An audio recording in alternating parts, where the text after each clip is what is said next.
I've been listening closely to your illuminating and empowering webcasts. Tremendous stuff. I have now finally mustered up the courage to write about my personal challenge, which I'm sure is a problem others have as well. To cut to the chase, I am addicted to porn. Many nights after my wife and family go to sleep, I sneak to the computer and indulge myself. I'm deeply embarrassed about myself. I have a wonderful wife. I look at my beautiful, innocent children, and I'm ashamed of polluting their world, their home. And yet I cannot seem to stop myself.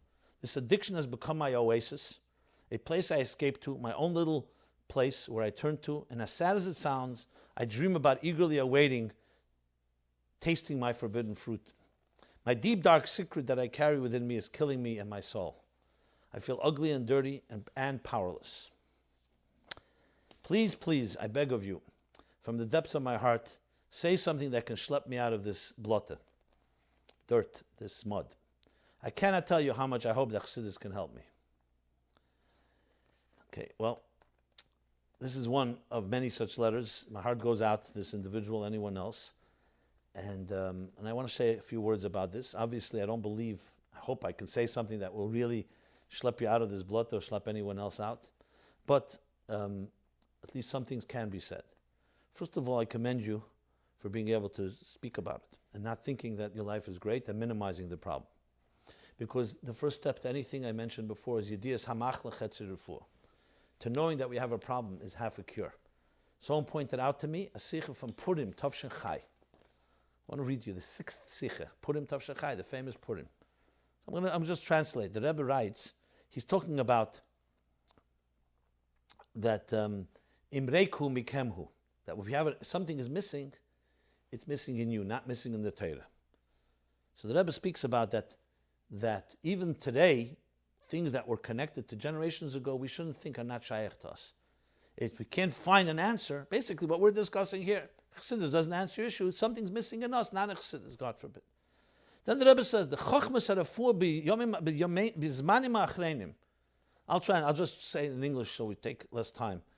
The chokhmas harafur, the medical wisdom, in the lately, revealed a new thing, which the Torah has always spoken about this. Kama shanim v'deiris lifnei zeh. The Torah has known about this many years and generations before. It says, for the tipulim chadoshim, from the new interventions, the new healing methods, when someone's chela ruach, and the Rebbe then goes on and says 3 different expressions in English. Mentally sick, nervous, or they're emotionally distressed. The Rebbe says they're nervous, mentally sick, or emotionally distressed. So one of the eitzes first, the Rebbe says, that has gresser the English verte, someone who has bigger English words, let them bring those words here as well. The Rebbe says one of the new approaches, and he says, he says, is that you explain to somebody how they got into their predicament. If you could trace the roots, how you got to the predicament, it helps you heal. That's what the Rebbe says here. He says this has been something that's brought in Chassidus, yediyas hamach lechetzer refuah, which is a fascinating expression. Because usually we think yediyas hamachla means, you know that if you're in denial and you don't know you have a problem, you obviously can't even begin to solve it because you're not even seeking help. But I think there's something deeper when you read what the Rebbe said in Purim. The yediyas hamachla does something that begins the healing. It's not just a prerequisite to know there's a problem, that it itself is part of the healing process.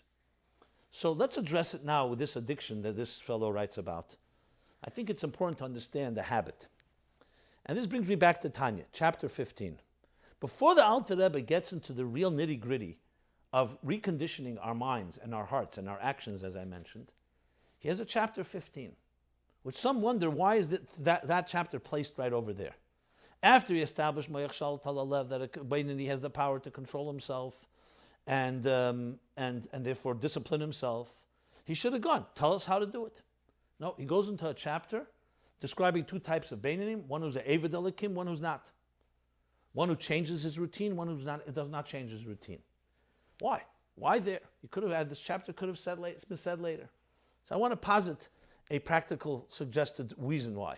Because the Alter Rebbe is addressing the issue, which is one of the biggest problems. Before we get into cognitive, emotional, and behavioral reconditioning, the first thing we need to know is that we're trapped by our habits. Even habits of Kedusha, Regilas de Kedusha. He says that Teva comes from the Nefesh HaBamis. So let's define what a habit is. What's a habit? And why is it so difficult to break? You do something bad once, and I'm talking about bad habits, even though he talks there even about good ones, but it's the same principle. You do something bad once, you don't have to do it again. But then you do it a second time, a third time, a fourth time. Something happens after a repeated amount, it becomes a routine, and the more you repeat it, the harder it is to break. So everyone says the reason is very simple. You're becoming used to it. You've tasted it. Now you feel you're dependent on it, and now you just don't want to give it up. But there's something far more deeper than that. Habit does something, it rewires your brain. No child is born with a habit. I guess except some exceptions, I assume, through chemical reasons or problems in pregnancy. So habit comes from what's happening. The brain is a brilliant machine. God created it in a way that the brain recognizes where it has to invest more energy and where it should invest less energy. At some point, for example, the brain, you brush teeth of a children from young age, the child doesn't need to think much to begin brushing their teeth every morning. You'll see someone, they just do it automatically. It becomes so natural, it becomes a routine. I'm talking now a good habit. Why? Because they were trained. Try to train a 30-year-old to start brushing their teeth. Or try to train a 30-year-old something they haven't done repeatedly. It's very difficult. Why? Because this is how the brain works. The brain takes and sees you're doing it every day, so the brain says, I don't need to invest so much brain power every time you need to brush your teeth. Say to you, listen, go to the sink, take out your toothbrush, put toothpaste on it. This is how you brush two teeth. The brain basically creates what we call a macro in computer language. It creates an automatic series of messages that as soon as it knows, it's in the morning, you finish showering, or before you're showering, whatever the regimen is, it just goes into an automatic pilot. The brain then reserves its mind power, its brain power, for more important and more vital functions. That's why it's so hard to break a habit.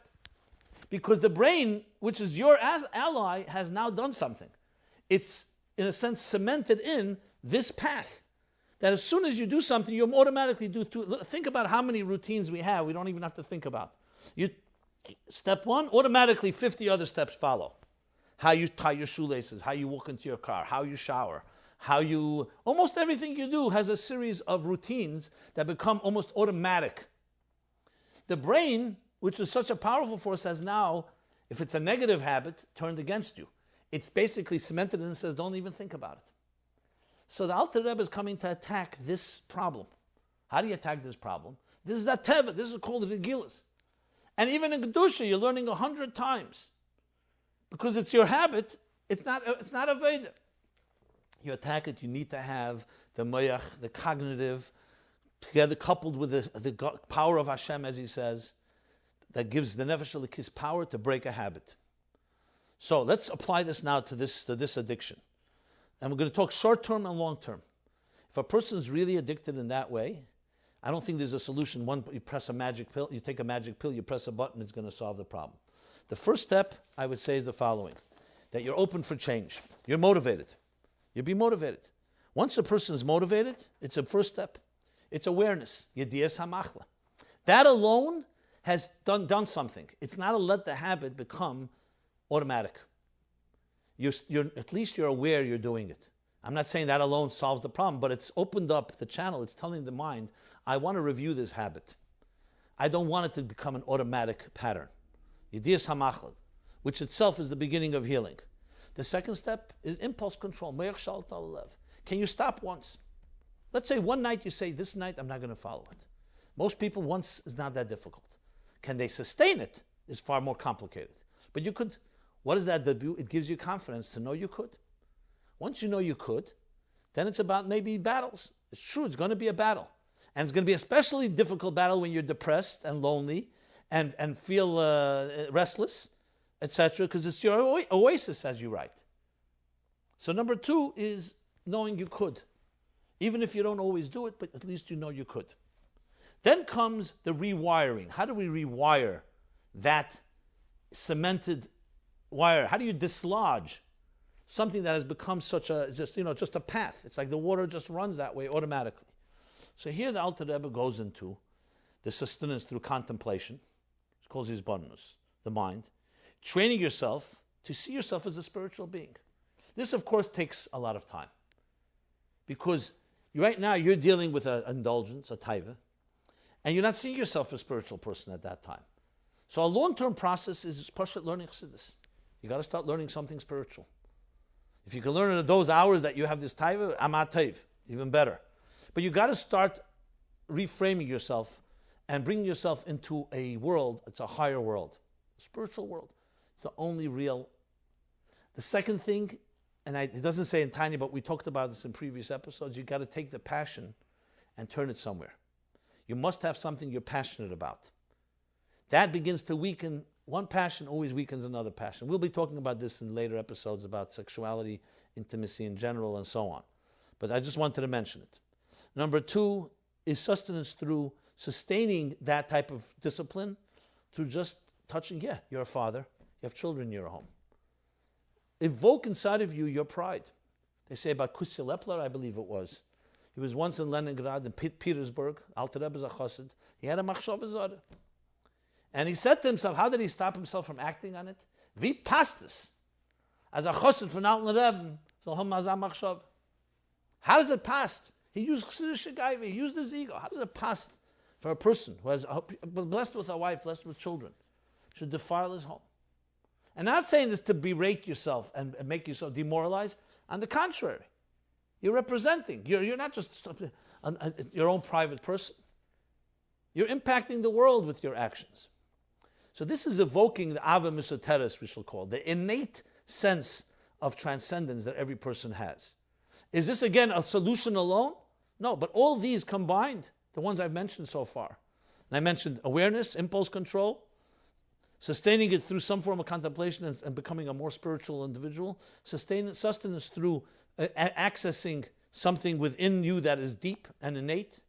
You know, imagine your child comes down the steps and sees, this is my father.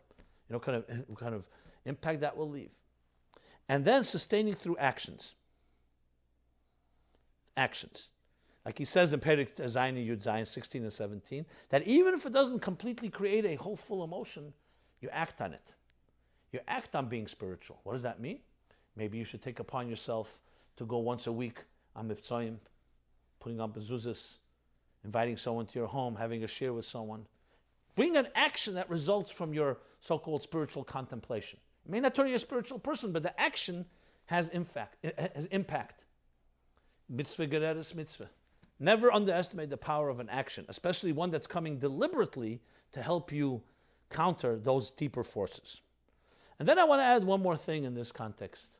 And this is coming from chapter, in Tanya, from chapter 31 and primarily from chapter 45. A very powerful meditation there about Rachmanis, to feel sad over your neshama that's in Golus. He speaks there about Rachel and Yaakov and how they cried. This is a powerful meditation or contemplation that helps you realize neshama Hashem sent down to this earth, it's in Golus. Sometimes it's good to cry over that. Learning Chassidus helps you cry over it because you cry over the mere fact that your neshama is in such a Golus. That meriris, that sadness is me'ira rachamim rabim. It's pasha crying out for compassion. That compassion, don't underestimate it. So yes, not to feel ugly and dirty and defiled, even though one behaves in this way is not appropriate, but to feel rachmanis. Maybe you should cry one night. Sit down and pasha cry, and neshama came down to this world. And look what you're involved in. And neshama that has such potential, so much to achieve, this is what it came down to. So basically, in Tanya, rachamim on your neshama. Obviously, if you could have rachamim, if other people should have rachamim, you would be nice. But this is also a power. Don't underestimate this power, because if nothing else, it creates awareness of this is what a neshama is involved in. A neshama. So these are some suggestions. Again, I do not want to suggest that this is a type of solution and for everybody. But if you want to apply Chassidus to this issue, Chassidus has plenty to say, but you have to want. The fact that this heartfelt letter tells me that the person wants and really feels trapped, so that's already a good beginning. A person doesn't want, someone will say, well, how do I get my husband or someone else I see trapped like this out of their situation. That's another story, and we'll address that in another episode, because that's not the question being asked here. Here, at least somebody's crying out. Someone's not crying out. That's a question. How do you get someone who doesn't cry to be even aware?